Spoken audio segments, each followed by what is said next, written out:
एक बार की घटना है। महात्मा बुद्ध के सबसे प्रिय और करीबी शिष्य आनंद एक बार कहीं जा रहे थे। तभी रास्ते में उन्होंने देखा कि एक व्यक्ति एक चट्टान के ऊपर बैठकर रो रहा है। यह देखकर आनंद वहीं रुक गए और उस व्यक्ति के पास जाकर उसके दुखी होने का कारण पूछा। वह व्यक्ति अपने आंसू पहुंचते हुए बोला, मैं यहीं पास के ही गांव का रहने वाला एक बदनसीब व्यापारी हूं। मैं जो भी काम करता हूं वह खराब हो जाता है। व्यापार के चक्कर में मैंने अपनी माँ और पत्नी के गहने गंवा दिए, अपने परिवार को खो दिया। और यहाँ तक कि अब तो मेरा घर और खेत भी गिरवी रखा है। मुझे तो लगता है कि मेरी किस्मत ही खराब है। उस व्यक्ति की बात सुनकर आनंद बोले, तुमसे किसने कहा कि तुम्हारी किस्मत खराब है? जरा मैं भी तो जानूं कि तुम्हारी किस्मत में क्या खराबी है। व्यक्ति बोला, पहले मैं खेती करता था, लेकिन हर साल उसमें घाटा होता था। कभी सूखा हो जाता तो कभी ज्यादा बारिश से फसल खराब हो जाती है। कभी आवारा पशु फसल को नुकसान पहुंचाते हैं तो कभी तरह तरह की बीमारियां फसल को बर्बाद कर देते।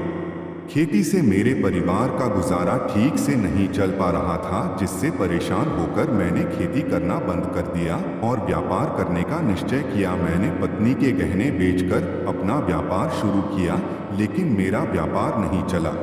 शुरू में तो मेरे परिवार वालों ने मेरी आर्थिक मदद की, मेरा साथ दिया, लेकिन जैसे जैसे मुझे नुकसान होने लगा मेरे परिवार वालों ने भी मेरा साथ त्याग दिया और मुझसे दूर हो गए। अब तो वह मुझे देखकर अपनी नजरें फेर लेते हैं और मुझे ही अपने परिवार की गरीबी और दुर्दशा का जिम्मेदार ठहराते हैं। अब तो मुझे अपना जीवन ही व्यर्थ लगने लगा है। अक्सर मेरे मन में ख्याल आता है कि अपना जीवन ही खत्म कर लूं, और मैं आज यहाँ आत्महत्या करने ही आया था, लेकिन हिम्मत नहीं जुटा पाया, इसीलिए इस पत्थर पर बैठकर रो रहा था। दूसरी तरफ मेरा एक मित्र है।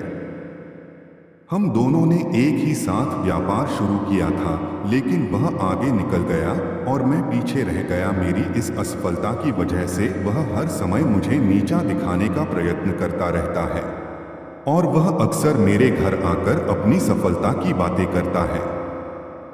मेरे घर वालों को बताता है कि कैसे उसने इतनी मेहनत करके इतना अच्छा व्यापार बना लिया है, और वह अक्सर अपने फलते फूलते व्यापार के किस्से मुझे, मेरी पत्नी और मेरे माँ बाप को सुनाता रहता है, जिसे सुनकर मेरे घर वाले उसकी तो प्रशंसा करते हैं, लेकिन मेरी बुराई करते हैं, मुझे नकारा और कम दिमाग का कहते हैं। मेरी पत्नी और माँ मुझ बात बात पर ताने मारती हैं, जिससे मुझे बहुत दुख पहुंचता है और कई बार खुद की नाकामयाब पर क्रोध भी आता है, लेकिन मुझे समझ नहीं आ रहा कि मैं क्या करूं। यह सुन भिक्षु आनंद ने पूछा, तुम्हें किस बात का दुख होता है, अपने असफल होने का या फिर मित्र के सफल होने का? सवाल सुनकर वह व्यक्ति एक पल के लिए सोचने लग गया, फिर बोला, अगर सच कहूं तो मुझे अपने असफल होने का उतना दुख नहीं होता जितना कि मित्र के सफल होने का होता है। भिक्षु आनंद ने अगला प्रश्न किया, अगर तुम्हारा मित्र व्यापार में असफल हो जाता और तुम सफल हो जाते तो क्या तुम खुश होते? व्यक्ति ने कहा, हाँ, मुझे बहुत खुशी होगी। आनंद बोले, इसका मतलब कि तुम्हारी खुशी तुम्हारे मित्र पर निर्भर करती है। अगर वह चाहे तो तुम्हें खुश कर सकता है, और अगर वह चाहे तो तुम्हें दुखी भी कर सकता है। तुम स्वयं से ना तो खुश हो सकते हो और ना ही दुखी हो सकते हो। भिक्षु आनंद की बातें सुनकर व्यक्ति कुछ देर के लिए सोच लग गया और फिर बोला, आपकी बातें सुनकर मुझे कुछ आशा बन रही है। तभी भिक्षु आनंद ने कहा, जब हम किसी से आशा बांध लेते हैं तो उस पर निर्भर हो जाते हैं, फिर हमारी खुशी और दुख भी उसी पर निर्भर करने लगते हैं। इसीलिए सबसे बेहतर है कि तुम स्वयं से आशा बंद हो। जब तुम ऐसा करोगे और साथ ही पूरी मेहनत और ईमानदारी से काम करोगे तो तुम्हें सफलता अवश्य प्राप्त होगी। तुम्हें लगता है कि तुम्हारा मित्र तुम्हें नीचा दिखाने आता है, दुखी करने आता है, पर अगर ईमानदारी से विचार करो तो वह बातें तो सच्ची ही कहता है। वह अपने संघर्ष और अनुभव की बातें बताता है, तो उन बातों से बहुत कुछ सीख सकते हो। तुम्हें तो इसके लिए उसका धन्यवाद करना चाहिए कि तुम्हें घर बैठे इतने सारे अनुभव मिल रहे हैं। तुम उन अनुभवों का लाभ उठाओ, नई शुरुआत करो, ईमानदारी से कर्म करते जाओ।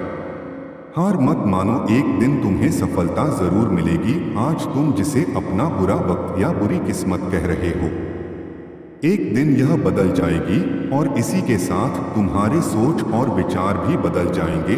और देखना, जब तुम्हारा अच्छा समय शुरू हो जाएगा तब तुम्हारा मित्र भी तुम्हें अपनी सफलताओं की कहानियां नहीं सुनाएगा, तब वह तुम्हें अपनी असफलताओं और परेशानियों की बातें सुनाएगा ताकि तुम उसकी बातें सुनकर भ्रमित हो जाओ, तुम्हारा आत्मविश्वास डगमगा जाए और तुम गलत निर्णय ले सको। लेकिन उस समय भी तुम्हें अपने ही बुद्धि का प्रयोग करना होगा, स्वयं पर विश्वास रखना होगा। जिस प्रकार तुम्हारा मित्र आज तुम्हें दुखी करने आता है, वैसे ही वह उस समय भी तुम्हें दुखी करने आएगा, क्योंकि जिस तरह उसे दुखी देखकर तुम्हें मजा आता है, ठीक उसी तरह उसे भी तुम्हें दुखी देखने में उतना ही मजा आता है। व्यक्ति ने कहा, आपने सही कहा मुनिवर, लेकिन मेरा सबसे प्रमुख दुख यह है कि मेरे परिवार के लोग भी इसमें शामिल है।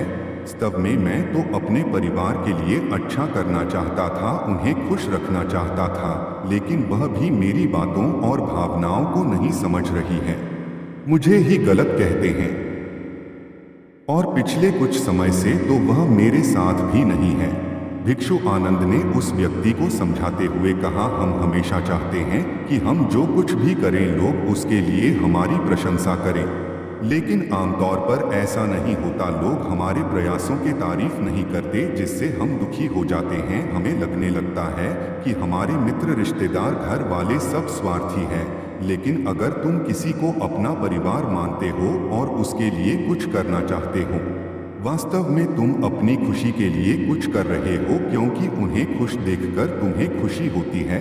अगर ऐसा करते समय यह मानकर चलते हो कि तुम दूसरों के लिए कुछ कर रहे हो तो तुम दुखी रहोगे, लेकिन अगर तुम्हें लगता है तुम स्वयं के लिए कर रहे हो तो तुम खुश रहोगे, क्योंकि जब हम स्वयं के लिए कुछ करते हैं या करना चाहते हैं तो हमें इसके लिए सांत्वना की जरूरत नहीं होती। भिक्षु आनंद की यह बातें सुनकर उस व्यक्ति के चेहरे के भाव पूरी तरह से बदल गए। उसने कहा, आप सही कह रहे हैं मुनिवर, मैं समझ गया कि अब तक मेरी किस्मत इसीलिए खराब थी क्योंकि वह दूसरों के हाथों में थी, लेकिन अब से मैं अपनी किस्मत को अपने हाथों में रखूंगा, फिर से प्रयत्न करूंगा, पूरी लगन और ईमानदारी से काम करूंगा, और जब तक सफलता नहीं मिल जाती चैन से नहीं बैठूंगा। उस व्यक्ति की बात सुनकर भिक्षु आनंद मुस्कुराए और उसे एक छोटी सी डिबिया देते हुए कहा, इस डिबिया को हमेशा अपने साथ रखना, इसमें एक ऐसा मंत्र है जो तुम्हें किसी भी दुख से भी बाहर निकाल लेगा।